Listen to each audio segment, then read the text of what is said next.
Brews and Banter. Hi, Frank. Hey, Roman. How are you? I'm well, and we have Shelley here with us today. We're going to get right in. We're going to quickly mention our sponsor, Big Oyster Brewing Company. We want to thank you guys for sponsoring this podcast with Sixtel. This is a delicious American lager, and that's vodka. The hard stuff. Yeah, we're amateurs, so we'll just have beer. Yeah. So cheers. Welcome, Shelley. Yeah, thank you for joining us. And I know we got a lot to talk about, so we'll get right into it. Well, thank you for having me today. Absolutely. All right, Shelley, introduce yourself, and let's just start from the beginning. Okay, so my name is Shelley Hoffman. I was born in 1975, and for the next 50 years, no, I'm kidding. Shelley Hoffman, I am a resident here in the village of Baldwinsville. I'm a real estate broker, but that's a fairly new thing to me in the last few years. So I'm a mom of 3 kids. They're absolutely amazing, but they're older. And I just really love being involved in what's going on in the community. I was excited for you guys to be part of the community, do your podcast. I've been listening to you. Mm-hmm. Thank you. But yeah, I just kind of wanted to come on and give a rundown of what's going on with me and how it relates to what's going on in the community. When you became a broker, you started off as a salesperson? Mm-hmm. And when did that start? So in 2016, I went and took the salesperson course. It was in person at the time at the Greater Syracuse Association of Realtors. I did too. Did you? Yeah, it's I love the in-person. Me too. A lot of people take it online. But one of my instructors, which you know very well, Don Radke, is probably my favorite. And I remember sitting in that class, and Tony Prince, who's with Howard Hanna, sat next to me, and I'm an educator through and through. Like, I love teaching. And I told Tony, I said, one day I'm going to teach this class. And it took 3 years. I couldn't believe I was teaching the salesperson class in 3 years. Great. But Don Radke, I use a lot of my quotes that he talked about in my class. So I think part of me loving the industry so much is the education that I got from him and Chris Thielen and some other great brokers that we have in the area. He was teaching ethics when I took it. Mm-hmm. And my favorite phrase from him, I use it till this day. However. However, that looks good. However, I would recommend you get 2 more quotes. He said, I use be the source of the source. Uh-huh. Yes. Yep. That's better than however, I think. That's more insightful, I think. Yep. I like the versatility of however. Right. Thank you, Don. Yeah, so you went through that. You became. Who did you work for before? Can you say? Yeah, so I started with Remax, which is Martin Carpenter. He's local. He's an educator as well. He's very involved in the board locally and even through New York State. And I think I was lucky with the mentors and the people that I had at the beginning of my career, because they helped shape me into who I want to be. But honestly, I love real estate. I kind of got into the industry thinking, like a lot of people, that it was flexible hours, that I would have a lot of free time. Because up until 2015, I was pretty much a stay-at-home mom. I would volunteer.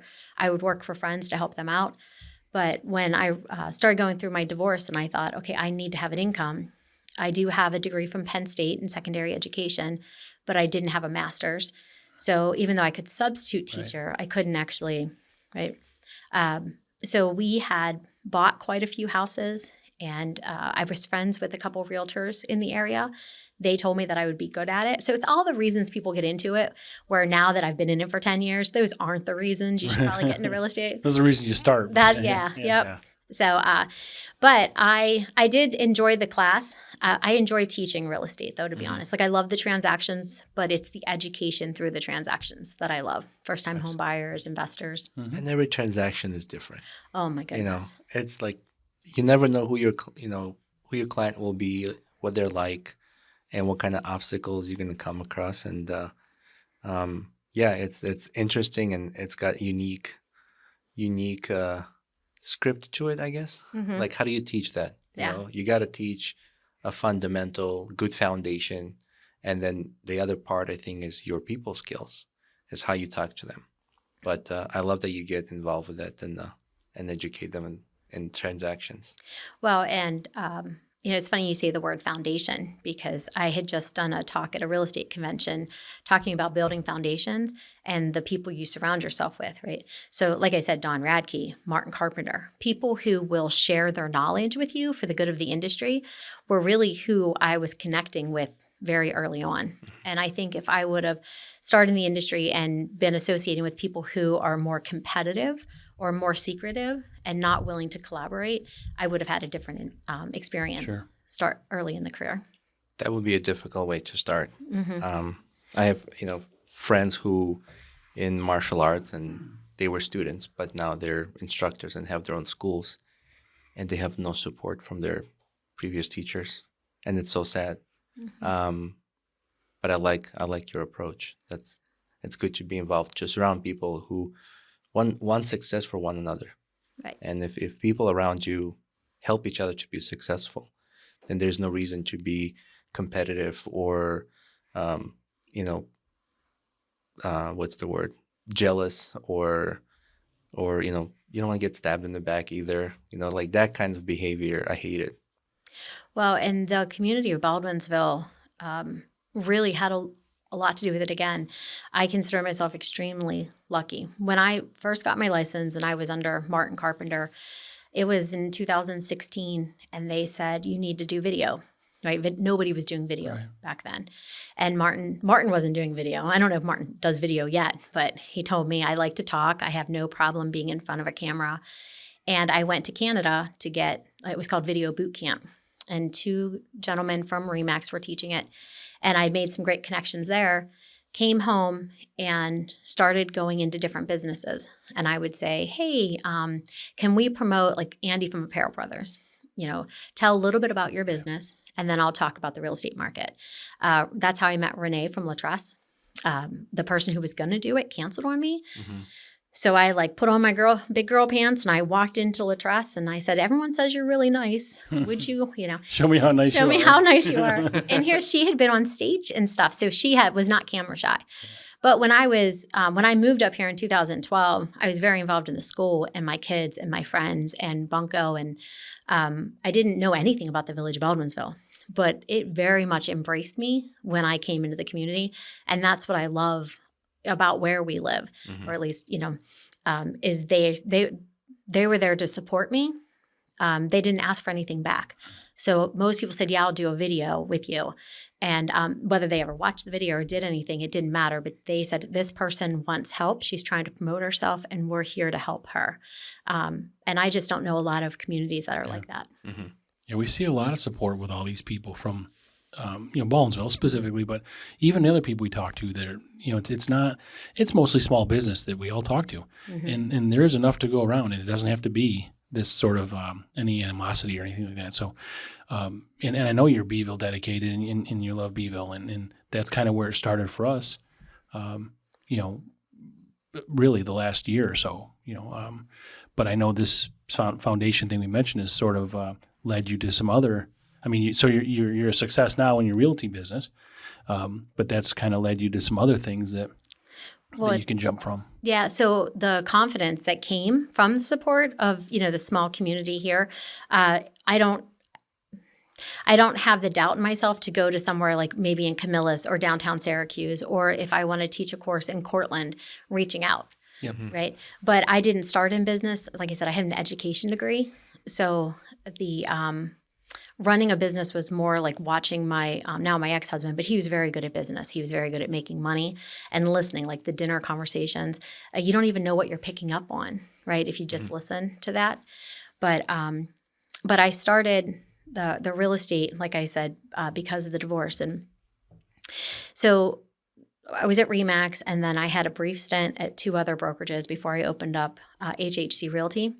But the point that I wanted to make about the community is I had walked into Mirror, and they had a nonprofit that was called Cause to Celebrate, and they were getting donations for the VR house.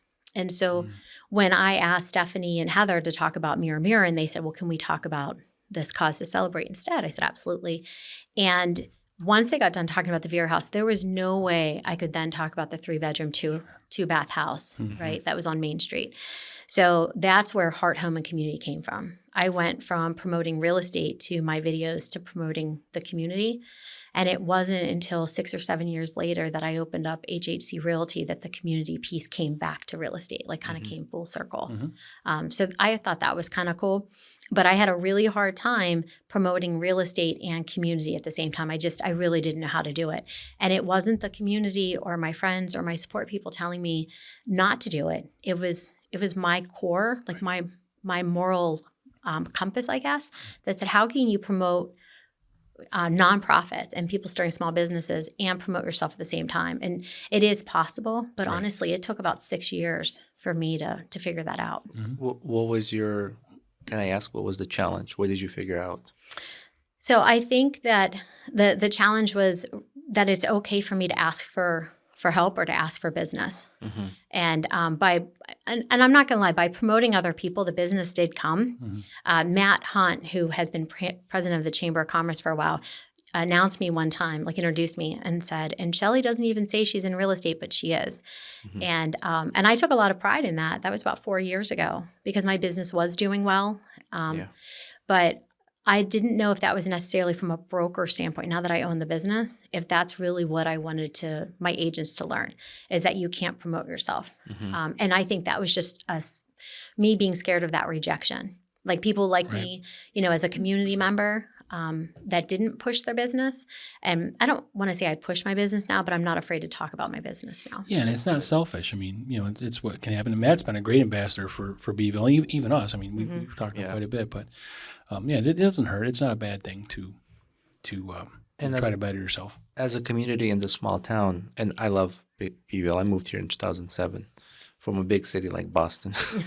So big change, right? I moved here in 74. Seriously, I mean, I was born in 72. Yeah. So I lived. I thought you were from here. In 74. I was born in 72. Oh, so you were not born in Beeville? No. Where were you born?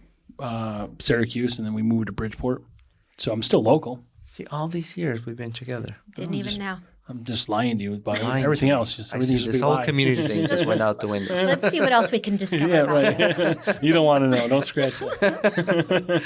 But the small town community are a lot of business owners here who really step up, who show up to meetings, who support one another. And we all support these businesses. So if Jeff Rogers, he's a business owner and he's promoting something and I like what he does, I want to support his business. I'll go and eat at his restaurant. Shelley, you're a realtor and you're doing all these charity events in Beeville and you're supporting everybody.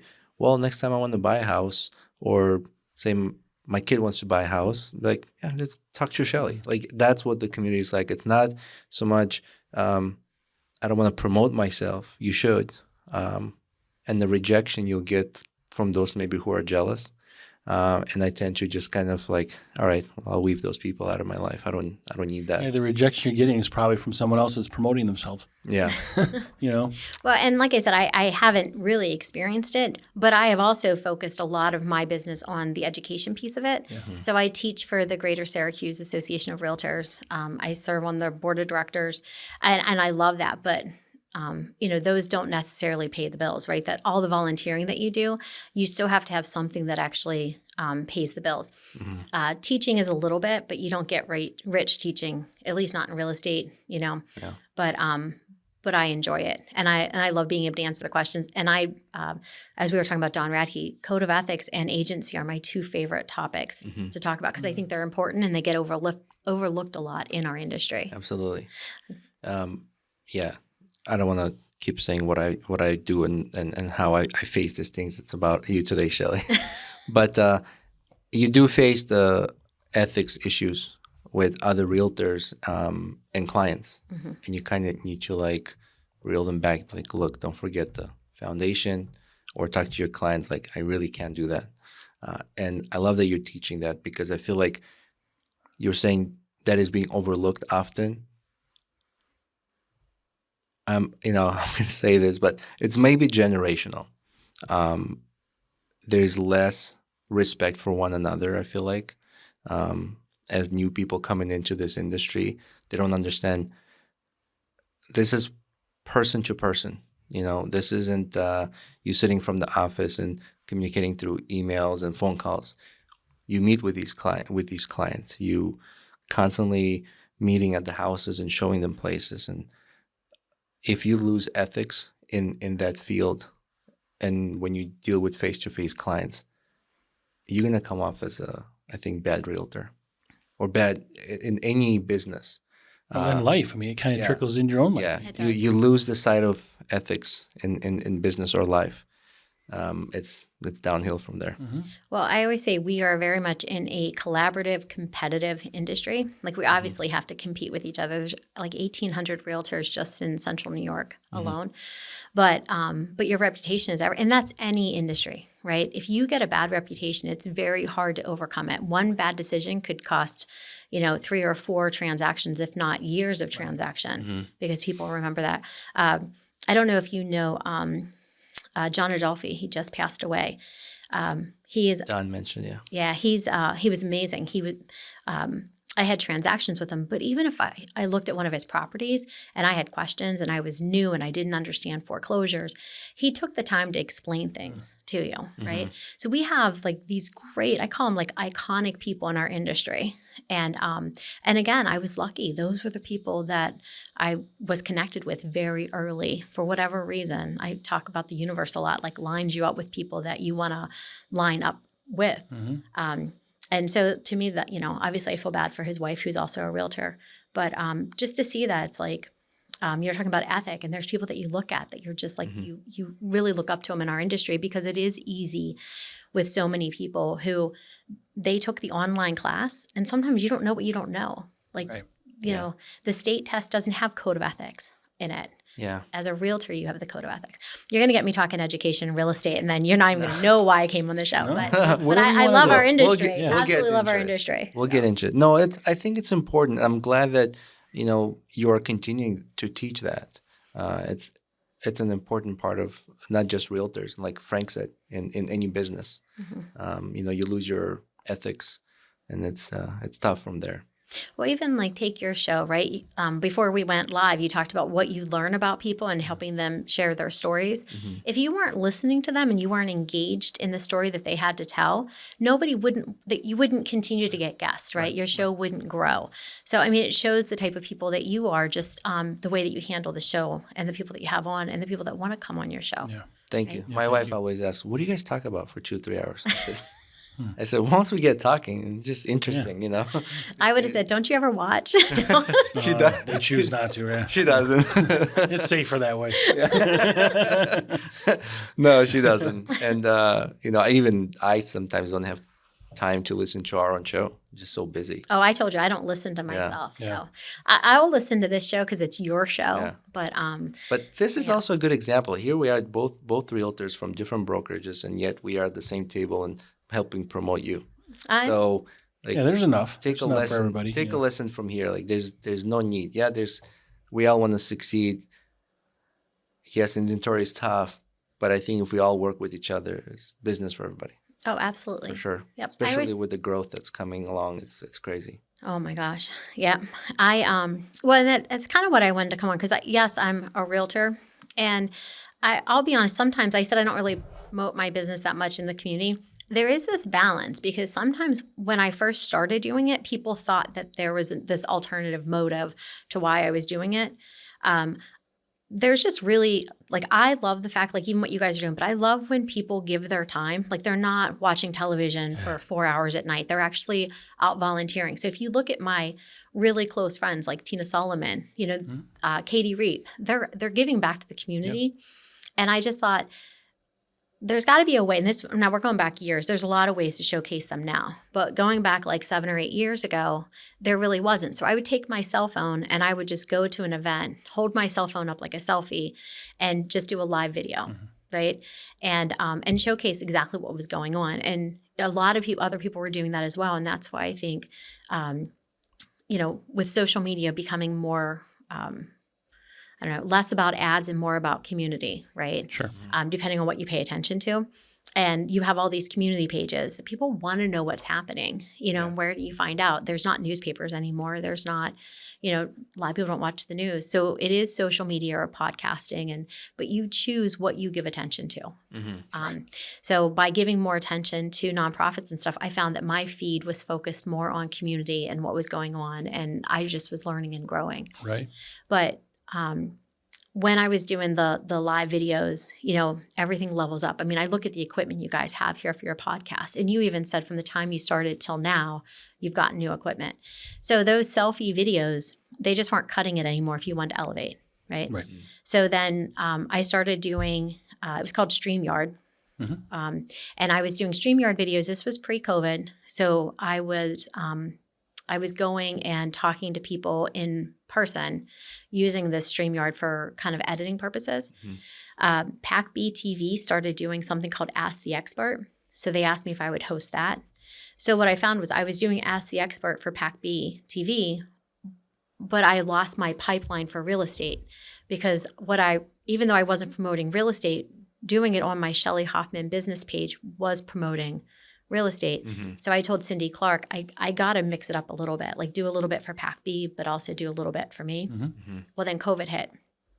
And so PAC-B didn't have a way to stream. They didn't have the equipment at the time.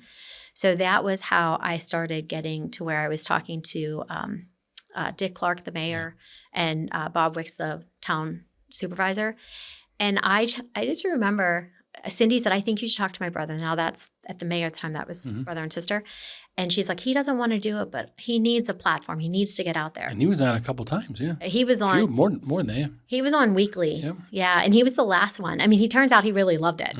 But if you know Dick Clark, he likes to talk too. So, but then he said that call Mike Leffenchak because the police need to get the message out to somebody. So it was kind of cool to watch this platform that was really just about promoting businesses and stuff to turn into a place for people to get information about what was going on with COVID. But then as I mentioned to you, once COVID started opening up a little bit, I got away from the businesses and I was doing more of like the supervisors and things like that. And that's not me. Like I really love the nonprofits and the community stuff. I love talking to the leaders, but it's not my platform. Does that make sense? Right, yeah. So, but you were in a sense giving voice to them then. Because they needed it. Didn't have, there was no platform. Now PAC-B has a platform. So again, Cindy's great. Yeah. Yeah. Cindy's awesome. Yep. So, and then when things opened up again, right? So I got away from the podcasting and the videos because I kind of lost my direction for it. And then about 6 months ago, I was talking to some of my friends. I said, I really want to get back out there and do community stuff. Because of the brokerage that I opened, it really needs to be past just Baldwinsville. And I don't know if you guys are religious or not, but I talked to my parents and I talked to God quite a bit. And I was just like, if there's a way for me to do, and this is what I do all the time, even my car I drive, I'm like, if there's a car I'm supposed to have, right? And then suddenly the Ford Mustang Mach-E we do the same shows thing up with beer. Is there a beer I'm supposed to have? Yeah, it's like what should I have? So I was driving my daughter down to college, and she was driving, so I was paying attention to my phone because she's 19 and driving on a highway, and there was a text message. Now, normally I would have thought it was spam. But I looked into it, and it's called American Dream TV. And there's other realtors and lenders who actually have been a part of American Dream TV. But I didn't know much about it. I know a woman who I did some IT training with up in Schenectady was on that show. So I paid attention. I wrote back. I listened to what they had. And it's basically like a real estate show. And you can showcase like listings and stuff. But the question I had for them is, does it have to be real estate related? Can I showcase nonprofits? And they said, absolutely. Perfect. So that's kind of what I want to talk about here today is I found another way to showcase nonprofits. And there's so many that we have in Central New York that I need to find a way to reach out to more because I know the ones that I know, most of those are locally here in Baldwinsville or they do a lot with Beeville. But I want to get more into Central New York with it. So the first one that I did was Living with Dementia, CNY, and they were doing a fundraiser at the Wood, and Heather's great at the Wood. So they let me do, they were my guinea pigs. And I did my first episode there, and it's already on streaming channels. We are going to do a watch party for it. And then the second one I did, there's a nonprofit called Kenwood, and they did a real estate convention at Destiny Mall. And they let me speak, which was awesome. I did like a kind of a segment on building a foundation in real estate. But they also, two of the, I'm going to say they're in their 20s, they sat down and did an interview with me. And that one's going to air sometime in, I think, in January. And then the third one I'm going to do is The Big Chill, which is here in Baldwinsville. Sure. Yeah. So that's going to be the third episode. So again, related to real estate, related to Baldwinsville, I need to branch out into CNY a little bit. So that's what I'm kind of hoping will happen is just, somebody from Lafayette or somebody from Jamesville or somewhere from Manlius, just kind of start showcasing those. And again, it's not a real estate show. Yes, I'm a realtor. Yes, it's the American Dream was started by realtors, but it's really about showcasing nonprofits. And I feel like what this platform is doing is it's giving me a way to level up with a production company who's putting everything together, as opposed to me with my iPhone talking about it. And so they have other hosts who have talked about nonprofits, or are you the first one? So now that I asked that question, and they said absolutely. What I find, as always happens in life, the people that I've connected with through American Dream TV, they're doing things with small businesses and nonprofits. Yep. There are awesome ones. I watch their show. They have these amazing listings on the beach out in California, different places across the country, and sometimes they combine it. So sometimes they talk about small business and then they go to the house. So I don't want to say that I will never do that, but right now, really, like the core for me is the nonprofits. So that's amazing. Thank you for putting so much effort into nonprofits. And sorry, Rome. So when is the watch party that you mentioned? It's December 3rd at the Wood. So my dad, he passed away in 2019, and he passed away from congestive heart failure. But like most people, the dementia, it kind of came. And I didn't know at the time. I just knew that he was forgetting a lot. He was calling me my mom's name. So Sheila Olmstrand, who is the co-founder, came to a Rotary meeting. And she said in this meeting, probably everyone in this room has been touched by someone with dementia. And it clicked, right? So December 3rd is actually my dad's birthday. Oh. So I just thought I had to pick a date, right? End of November, beginning of December for the watch party. And when I talked to Heather at the Wood, the 3rd was open. Sure. So that's the date that we decided to do it. Great. So if you're here locally, go to the Woods. Or even not locally, just come on in. Just come in. Yeah. So we're creating the Facebook event. So there will be a Facebook event. It'll go out tomorrow, I think. Jen, who's my assistant, Jen Roth, she's awesome. She was putting it all together. Great. But are you familiar with 100 Women Who Care? I am, yes. Okay. Yeah. They do something interesting too, where I think they meet every quarter, every 3 months or so. And what they do is every member donates $100. They raise about $10,000 or so. And there are 2 or 3 nonprofits, maybe more, do their pitch, why they should get the money. But what my wife told me, she's a member, she said, oftentimes those that don't get it, they still donate to them.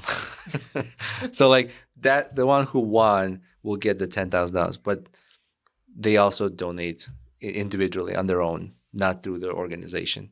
To the others as well. Yeah. There's been 2 meetings since I've heard about them, and unfortunately both of the meetings lined up with something else that I had already committed to. But Devin's Rec Room is a nonprofit. I do some leadership stuff with him, and his wife had mentioned it to me, and she had just recently joined. So it's definitely on my list to do. Yeah. And as soon as you said that, I probably would approach them to see if maybe that could be an episode. Yeah, if they'd be interested. Yeah. It's good for networking. It's nice to talk to them, and because there's some who are philanthropists, and there are others who have done well, and that's what they do. They concentrate on helping nonprofits. It's nice. I like sometimes my wife will come home and she's like, yeah, I talked to so and so. It's so nice to know that they do this. But yeah, great organization, I think. Well, and the story behind why people start their nonprofit, that's usually one of the first questions I ask. Yeah. It's usually it's just such a personal story that, that motivated them to give back, to help, whatever the mission is of the nonprofit.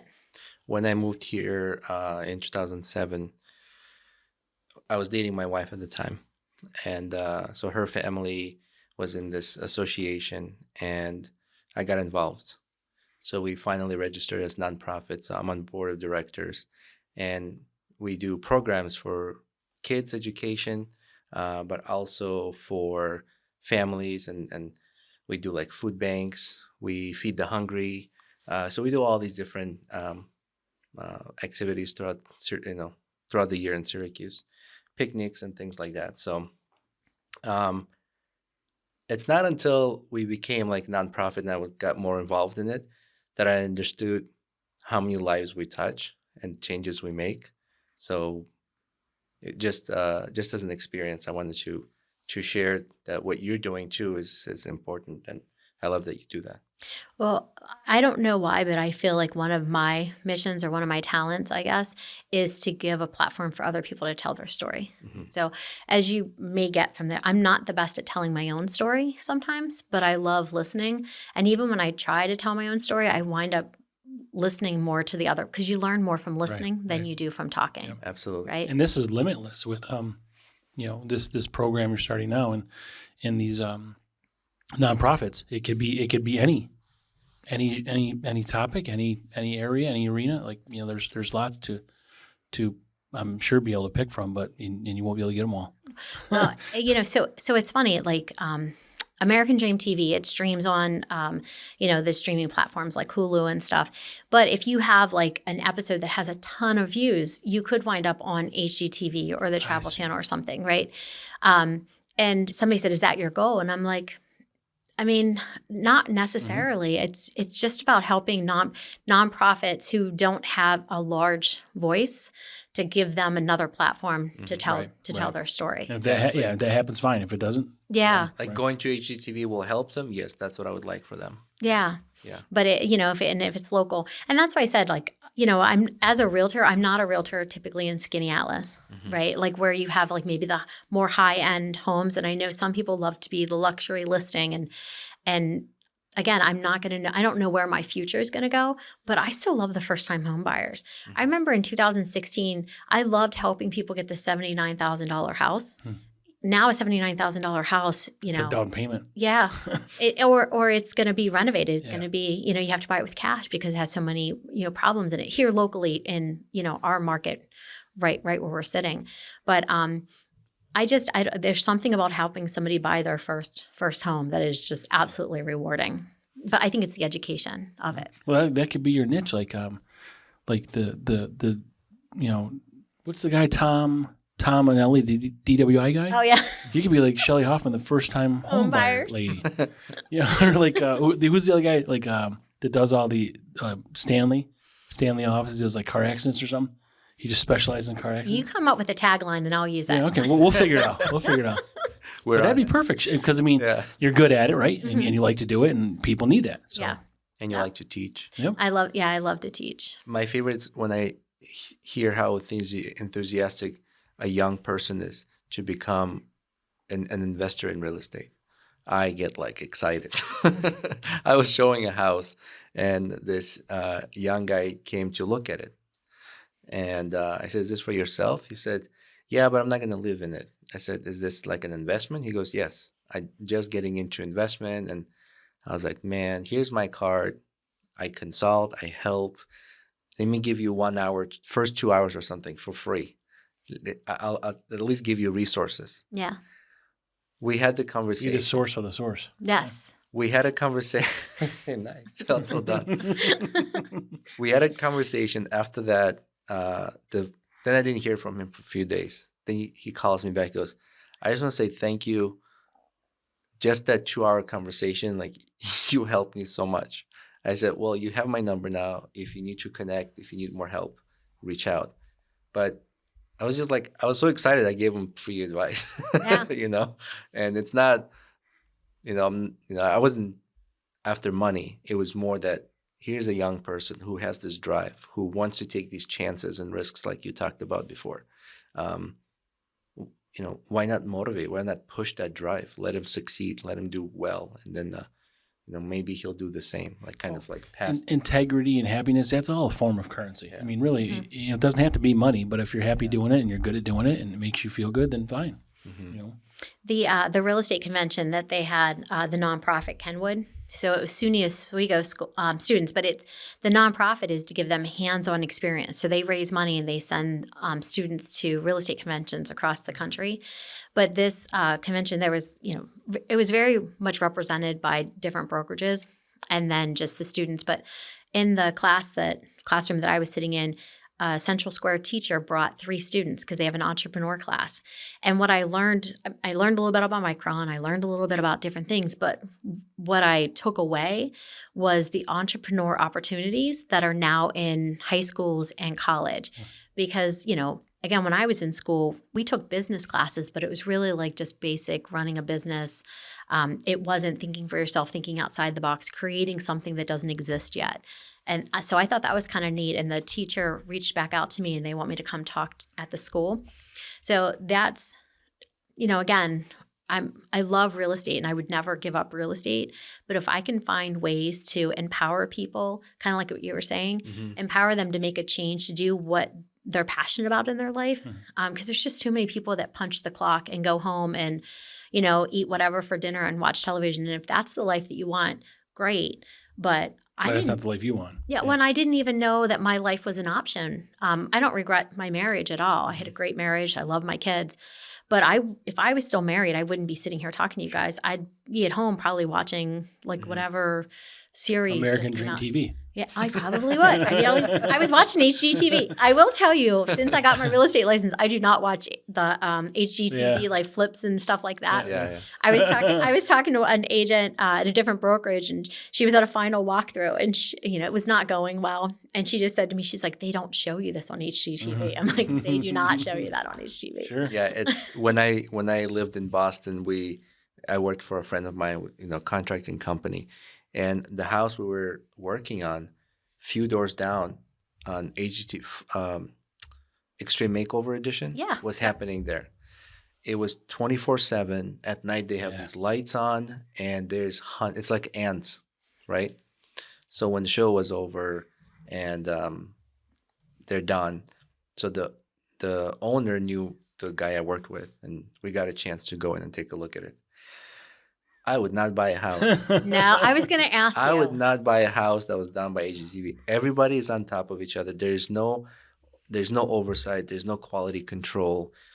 Things are hidden with camera angles and things like that. And it's just, it's sad because, they're trying to do something good, but they're so limited. And I wish they didn't have that platform where like we have 2-3 days to remodel an entire house. So it really is 2 or 3 days. Yeah. But they have 24/7. Everyone's working there and they're on top of each other. A flooring puts floors in, and then a trimming guy is right behind him putting trim in, while the electrician's trying to snake wires, while the plumber is carrying a hot water tank, whatever. It's just, it's chaos. Yeah. It's what it is. And I didn't like that. It's like you said. They don't show you that on TV. My daughter, about probably 2 weeks before American Dream TV had reached out, my daughter said, because she has a real estate license, and she said, "Mom, I would never want to be on TV." And I said, "Yeah, I don't know if I'd want to be on TV or not. I never really thought about it." But that's what I like about it. So first off, it's only a 5-minute segment. So there's 4 other hosts in a half an hour segment for New York. And then I have the Central New York. So basically the way that American Dream is, like if we were doing one on your podcast, we would be talking and they'd show our faces every once in a while, but then they would be showing B-roll the rest of the time. Yeah. With like a voiceover type of thing or some sort of. Well, it's just us talking. Yeah, so whatever we're talking about, and then they edit and and they clip it.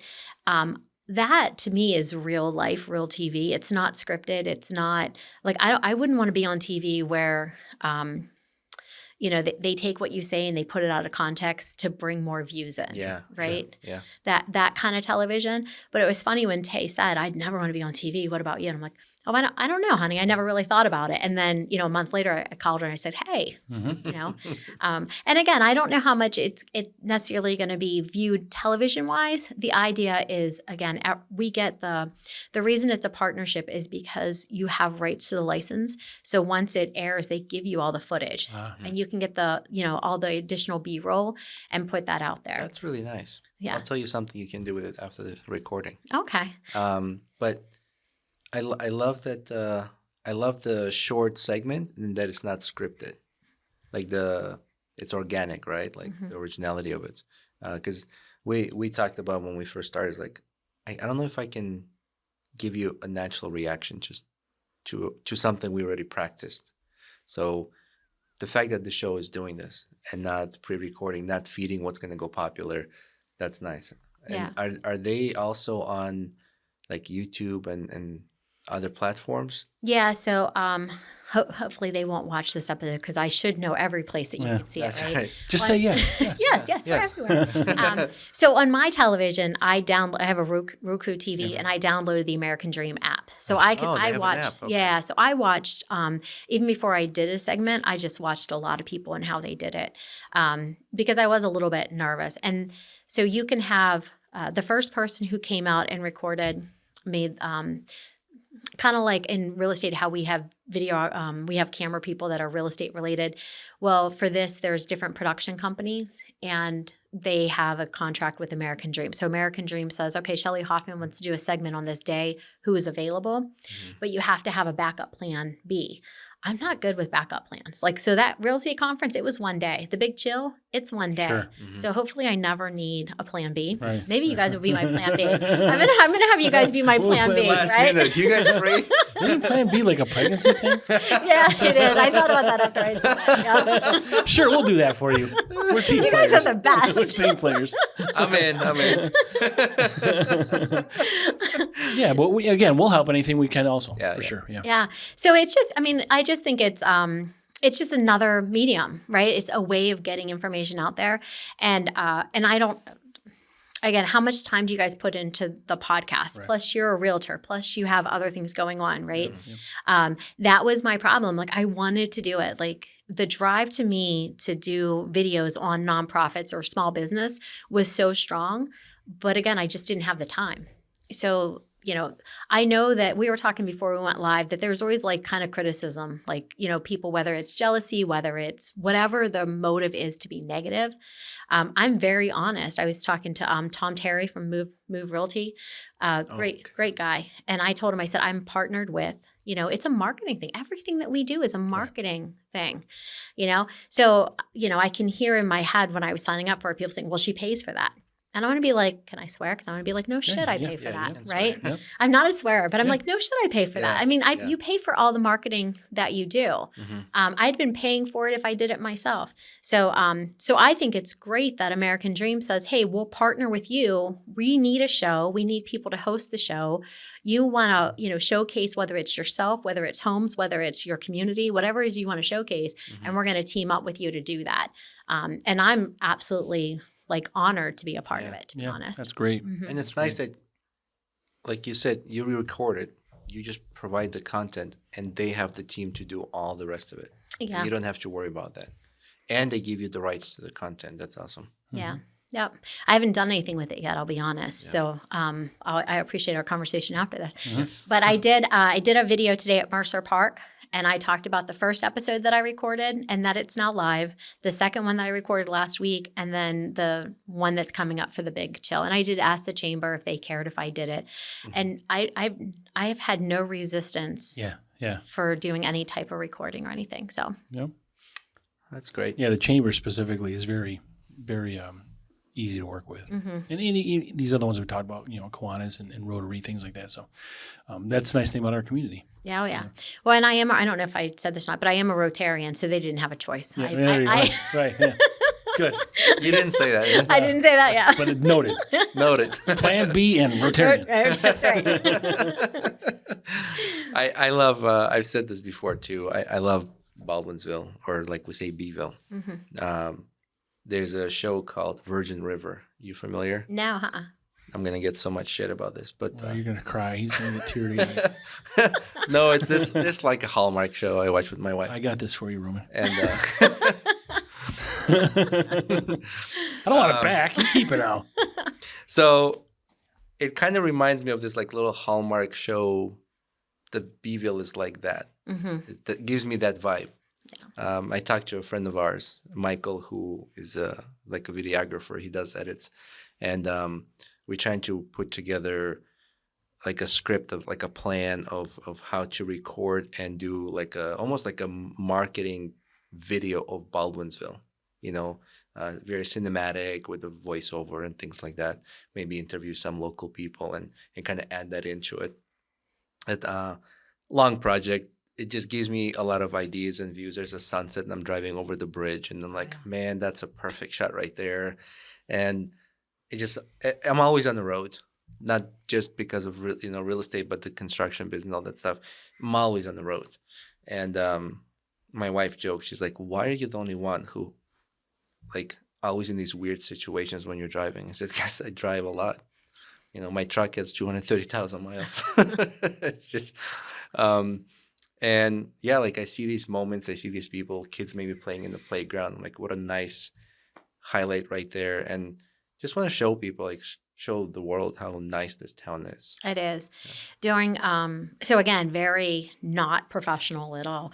But Angela, who at the time was in Fashion Rescue, but now she has the 315 Hive over in Kimbrook. Yep. But we put together, she asked me, it was her idea. She asked me because I was the only one close to doing anything with streaming at the time here locally. And we had different business owners make a Be Strong video and say what they like about Baldwinsville. And we ran that. I remember that. Yeah. You remember that? Yep. And it was just this really great, and again, it was the collaboration. And that's what I love about our community. And again, it's probably other places. I only know what I know. But whether you're a shop, a restaurant, a small business, the collaboration, like everybody seems to, like you said earlier, Frank, everybody has room to help other people. Yep. A podcast. A podcast, yes. Just Yes. Well, I couldn't resist. The beauty of the podcast is that you can be anywhere in the, like you said before we got on, the listeners you have are not just Baldwinsville. They're not just New York. They're everywhere, And this whole operation we can take remote. We have everything that can go up. So we've gone to New Orleans. We've gone to Delaware. We can take the whole thing on the road. Yeah, and like if there are people who want to collaborate, we support. The segment we told you about, empowering women in male-dominated industries. We just started this, and we also try to support, military, veterans. We try to support First responders, and like U.S. made, companies that manufacture things here in U.S. So all these people that want to collaborate will make a trip if we can. Obviously, it has to make sense. Like, I can't be spending $10,000 just to go record a video. That then I got to find out how to recoup those expenses. But reasonably, we can travel and record and make a content out of it. But we need the collaboration. Do you ever do like the hybrid type of a video, so you wouldn't have to travel to the person? we do Zoom, and we've used StreamYard before. Yeah, I was going to say, because then it would be like the $10,000. It would be sitting right, there and then. Right. But there's collaborations. Let's say, for example, the girl we talked to, I told you about. She was invited by Keen Company, the boots company, right? And funny that day I was wearing Keens. But if they called us and said, hey, we want to do a collaboration, would you guys come? We'll record, do a tour of the factory, and then we can do maybe a sit down and talk. Yeah, that's when we'll pack our things and go over. I love Pelican cases. I don't know if you're familiar with it. They're very rugged. I got tired of my luggage constantly being destroyed by airports. So I bought these Pelican, they call it Pelican Air. They're specifically designed for carry-on size, for your check-in luggage. And those get beat the crap out of. Like, they have scars beyond like international scars. And it survives, and it's got lifetime warranty. They're made in US. So if like Pelican reached out, we'll make a trip out to Massachusetts. So stuff like that. Those are the kind of collaborations I'm talking about. As far as guests go, we have quite a bit of guests that have done remote through like Zoom or, StreamYard. Have we done anybody overseas yet? Guest overseas. I mean, we have a huge amount of people that watch us in the UK. Really? Oh yeah, I don't know what it is. I mean, maybe it's think like all the it's the slang. beards. Probably, yeah. Probably like, why don't those guys? I'm all you guys gray gotta check now. this out. They don't look anything like that. Our youth years. But yeah, we do a lot of overseas stuff like that we have I followers. did learn that our podcasts, if you're listening, I believe through Spotify, and you're in a country that is not English spoken, the podcast automatically gets translated to that language. Oh, really? Which is nice. And that's only, with AI, only recent. Oh, that's true. That's gotta be like a weird watching one of those foreign movies. I where wanna words see- are off, Yeah. I want to see myself, speaking in like French or I something. want to see them put us in their attire, like whatever they would wear over there. I want to wear that. like where? I don't know, like that. Yeah, maybe we'll dress like kings or something. I don't know, or like maybe Egypt or something. I don't know. Vikings. Yeah, whatever. I don't know. We're in that attire. Yeah, whatever. In some places maybe there's no attire. I don't know. I'm not watching that one, Frank. No, No, not not watching either. that one. No. That's a pixelated episode. There's a lot of blurred lines. Yeah. Yep. It's like naked and what is it? Naked and afraid to watch Yeah. us. This is naked and afraid to watch us. I almost said naked and survive or Yeah, something. well, fine. That too. Yeah. So, yeah, I don't think we had anybody internationally, but yeah, we do those kind of guests where they're remote and we can't always be present. But yeah. I was going to say as you grow, I mean, again, you said 3 years you've been doing this, right? Yep. So my guess would be in the next few years, I'll look for you to be, overseas, and I'll see what you're wearing. Yeah. I'll warn you first. Yeah, thanks. It might just be a loincloth. Can't make any promises. But it's, and again, we started off this way, same as you. It's just, we were just kind of hanging out, having fun. Yeah. And then it turned into something more than that. And I mean, here's where we are now. But, all this stuff you mentioned, but it was just something fun that was a passion. I mean, it's still fun and it's still a passion. It's just a little more expensive. And we have the same drive, is to support others and help people around us to be successful. And this platform gave us opportunity to give people around us voice, exposure, and maybe that's our way of kind of contributing to the community. I do think that when you're willing to give back and you're making it about them as opposed to making it about yourself, it tends to go farther, right? Because it's authentic and people can tell that it's coming from a place of caring and giving as opposed to self-serving. Also, listen Agreed, and pay attention and acknowledge. I feel like there's sometimes I'm in a conversation with somebody and the acknowledgement is not there. And it's like, did it go in one ear and come out the other? Like, where are we? Are your thoughts somewhere else now? Like, am I not important enough to you? Like, to pay attention to me for 2 minutes? It might just be they're thinking of the next thing they have to say, which I used to bother me, but now I wonder sometimes if it's like an insecurity in them because they're afraid they're going to look dumb. They're afraid they're not going to know what to say. But if you're not listening, it comes across as being so. When I first got into real estate, I struggled, right? Because I was trying to make sure that I was hitting that I covered everything in agency, that I covered everything in fair housing, that I didn't miss like the foundation wall that was being covered. The huge crack was covered with totes, you know what I mean? Right. And so I wasn't connecting with the people, right? Because that's part of being in real estate is connecting with your clients and learning what they're really looking for. Not everybody wants the investment. Not everybody, has the same goals and the same outcome.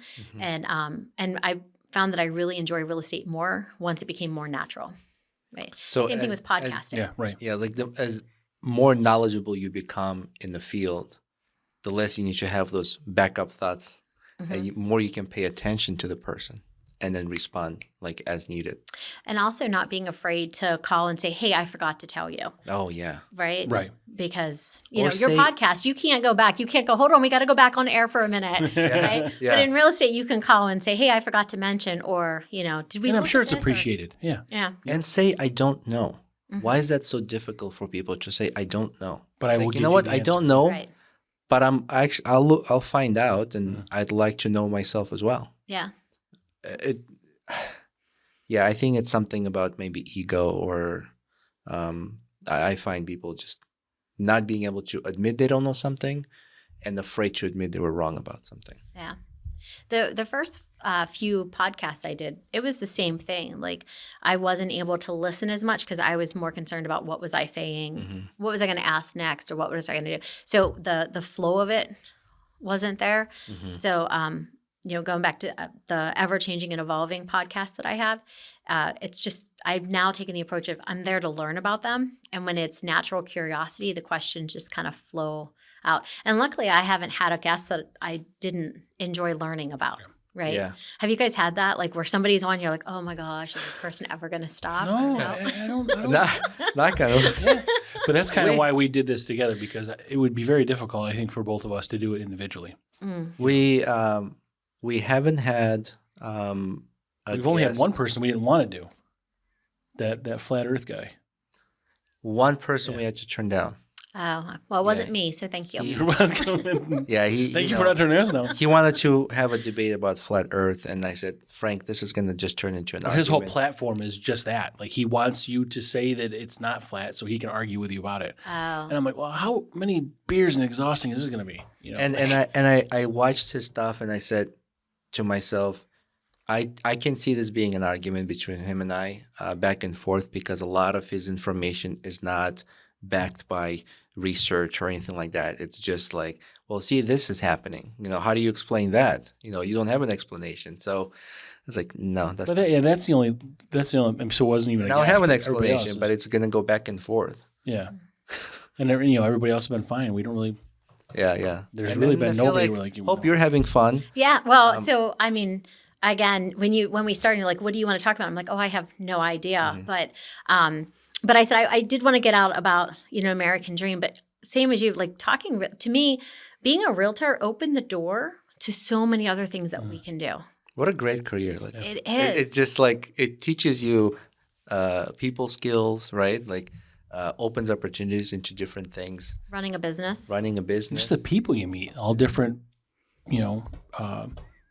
areas of work, you're exposed to that with people and interesting people, maybe people that are even the non-interesting people are interesting. Like that person, sometimes like they're more interesting than I thought they were. Right. Yeah. But and also you kind of nailed the. I'm going to say it wrong. Hit the nail on the head in the fact of we're both realtors. I do have like a podcast, but. A, there's enough for everybody, and two, we're a little bit different. So in learning, like you gave me a platform to talk about what I want to do and my next chapter is, and I don't really know where it's going to go, but you guys were open enough to saying, hey, let's have a conversation, and through the conversation, it gave me more clarity also and where I want it to go. I think you learn what you don't want to do just as much as you learn about what you want to do.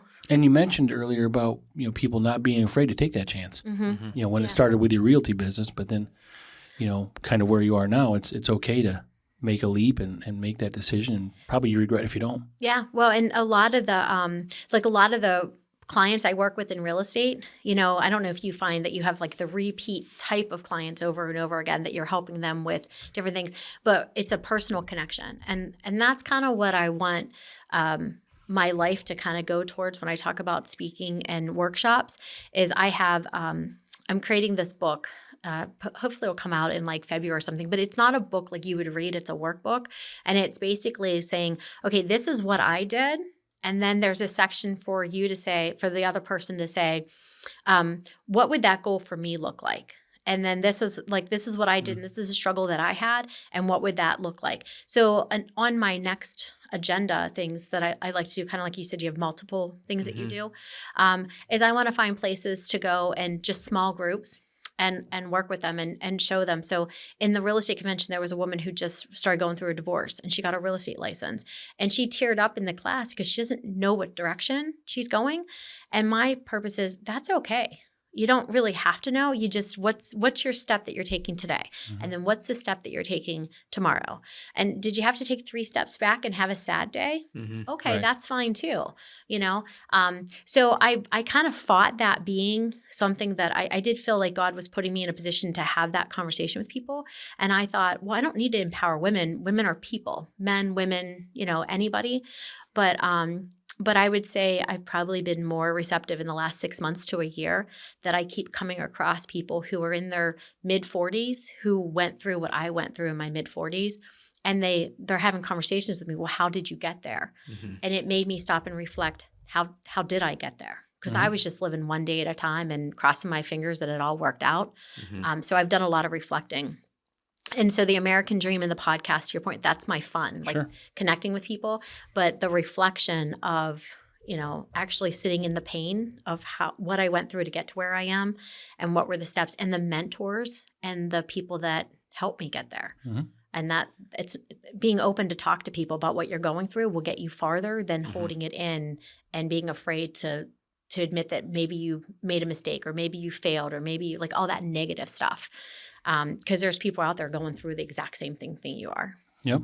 I had a conversation with my son about this, and he asked me this question. He said, how did we as a humanity advance so far where we have like planes are flying? Like, how do we even find that out, right? And to me, it was like a life lesson at that moment. I said, well, we've learned through failures. We didn't build the first airplane and it was success. It crashed and we learned from that crash and then another version was built. Something has failed. So we learned through failures. I don't think failure is so terrible. Yeah, there might be sadness in failure. And I won't say failure. Well, there's experiences and there's you failed at something or something unfortunate happened in your life is part of a journey of learning from it and becoming better and becoming stronger mentally. I've heard this quote recently. You struggle more in your imagination than reality. Mm-hmm. Where we create this imaginary situation and we struggle in it, but in reality, it's okay. Yeah. So when you're thinking of those things and you're beating yourself up, just remember that those are just your thoughts and your personality is combating itself. And then in reality, in real world, it's okay. Well, it's like self-preservation, right? Like you're like in your head, in your mind, you're like, what's the worst that can happen? So now, and I don't know if you guys do this or not, but I tell myself what the worst thing could be. Right. And then I'm like, well, if that's the worst thing and I still get out of bed tomorrow, then it's fine. But there's sometimes where I'm like, the worst thing is like, I'm just not going to leave the house today. that seems kind of bad. It's all perspective, right? And that's your solution. Yeah. Like today I'm not leaving. Yeah. Snow day, but it's 80. Snow day. It's snow day. I'll deal with that tomorrow. Yeah. No, it is. And even like the conversations we have to have in real estate or in business, it's like, it's not going to be a great conversation, but a lot of the good coaches and mentors say do the hardest part of your day first. Just get it out of the way. And I think that's easier said than done. Yeah. But I wouldn't be able to do that. Yeah. I try, but usually I like to start my day like with something positive or good, like a really good cup of coffee. Right. And then focus in something else. But I do appreciate the opportunity to kind of talk with you guys and be a part of the podcast. Absolutely. And again, like there's just something about talking to people, getting information out there. I think it's huge. One of the last things I'll say is you would ask me when I bought the building that I love. Mm-hmm. I bought it in 2019. And when I bought that building, I did not have a lot of money. My divorce wasn't finalized yet. But I was taking my broker course over at the GSAR. Mm-hmm. And Fran Carroll was the instructor. Little short lady. I don't know if you had Fran or not. No. She was awesome. I might have been one of the last classes, but it was commercial investing class. Mm. And I just walked up to Fran at lunch and I said, I really want to buy this building. And she said, tell me about it. And I told her about it. And she gave me some suggestions. She told me, about seller financing, things that I didn't know about. And I called the building owner and we came to an agreement on how I could buy the building. Mm-hmm. If I wouldn't have went to Fran and said, I wish I could, and had that conversation, I wouldn't have bought the building that holds my brokerage, that, it's really my retirement plan is the building. Yeah, it's a great space. It's beautiful, by the way. The whole layout and everything, Yeah. Very well, nice. And I put a lot of, my kids say I love it more than them. I don't know if that's true, but I do like it. You could put them in there and then you just love it all. Well, they're like, which one of us gets it when you die? And I'm like, first off, I'm not dying. Yeah, so, that's nice. but they but it was that conversation. It was that question, And I think that prior to going through real estate, I would have never asked somebody because I would have thought she's going to tell me I'm broke. She's going to tell me there's no way. Like, I don't want to let her know that I'm not making that much money right now in real estate because I was still building my brand and my business, right? So it's just it's the fear that I think holds people back. And I don't know how you get rid of the fear other than having conversations and aligning yourself with people who have been there, done that, and allow them to mentor you, coach you, or teach you to level up. And that's kind of what I've surrounded myself with is teachers, coaches, and mentors that help me level up. Yeah. I think what our fear is being built off of is not knowing. So lack of knowledge in something. As a new realtor, first transaction, I'm freaking out. I'm like, where am I going to make a mistake? What if they ask me a question that I don't know something? And, I just remember Don's voice, just say, you don't know, you'll find out. So I think fear and not knowing, and just by talking to somebody who's willing to help and guide you through it. I took that, and anytime I talk to my investors who know very well how to make money, I pay attention a lot. Sometimes they're talking among themselves. I'm just sitting there. I'm listening. I'm taking mental notes. I'm like, oh, and there's all these aha moments like, that's how you do it. Okay. So you'll be surprised. And that's what I love about talking to people.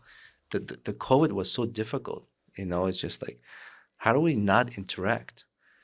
Like, we need to talk to people. We need to talk to each other, learn about each other, help each other out. And that's the community. But the fear of the negative, could make you miss out on what you have as a positive. As far as ownership goes, how am I going to buy this house? Okay, so you're doubting yourself whether or not you can buy this house or you can afford this house. But then once you get this house and you're living in the house, how happy are you that you have it? Yeah. A lot of people, the hardest part for them is getting the pre-approval because they're so afraid they're going to get denied that they won't even ask about the pre-approval. Yep. They want to talk to us first as realtors. And really, we can talk to you about buying the house. But until you know what you want to spend and where your comfortability is and your buying power, we can't really help you. But it's being told they can't afford it. That's a big fear I find in first-time home buyers. And when they're told that they can, like this, I've never seen a bigger smile, Right. And there are times obviously where they say, right now it's, we can't pre-approve you, but here's what you need to do. And there's I can count on both my hands the numbers of times somebody called me a year later, and I was just happy that I was at least part of the process from the beginning, because I'm sure there's people that I've talked to that were too embarrassed to come back to me. And they got pre-approved and they bought with somebody else possibly. But I know at least 9 or 10 people that a year later they called me and said, okay, now I'm ready. Sure. And that was in 2016 through 19 when, you could get a house in our community for, under $100,000. Right. But Yep. I did like it. Yeah. We'll talk later about the changes. But Shelley, anything else? No, I really appreciate, like I said, I know we kind of scattered, which is what I do, around a little bit, but I appreciate the opportunity. I really want to start pushing out that American Dream TV to the nonprofits and showcasing. I do, when it lines up appropriately, I do want to see about sponsors for like the watch parties and stuff, but I want it to make sense, so for like, the one about the real estate convention, I talked to Pathfinder Bank because they were at the convention, right? So it makes sense. So as I talk to nonprofits, the next thing that in the back of my mind, or if you guys are thinking, if I'm doing a show or somebody's listening, what aligns with that nonprofit as far as additional help, not so much for the marketing piece of it, but additional help. Sure. For the Living with Dementia CNY, I'm kind of late to the party, but I am talking to a couple people that do life estates and mental health to see, if they want to be a part of it. But again, a lot of this is happening spur of the moment, and I'm just building on it. But I'm just super excited about the opportunity to do this American Dream TV and see where it goes. Well, we're excited for you. And congratulations for sure. Yeah. Thank you. And thanks for letting me come on the podcast today. This was exciting. Now I got to think of other reasons I want to come on. So whenever you want, you're welcome anytime. Book is out, you can come back. Yep. Or we do segment where we do podcasts with friends. Okay. Come join us, have a drink, and we'll just talk about Anything. Anything you want. Yeah. Well, you guys have a great podcast and Thank you. very well respected in the community. So, Thank you very much. Thank you. I can't wait to see you grow over another 3, 5, 10 years. And we'll do it with you. Alongside with you. Yeah. Thank you. Thank you, Shelley. Thank you. Thank you, everybody. Want to say thank you to all the followers, listeners. Our sponsor for this episode, Big Oyster Brewing Company, and Hopped Up Network. Hopped Up Network. And till next time. Yep. All right. Bye, everybody. Bye.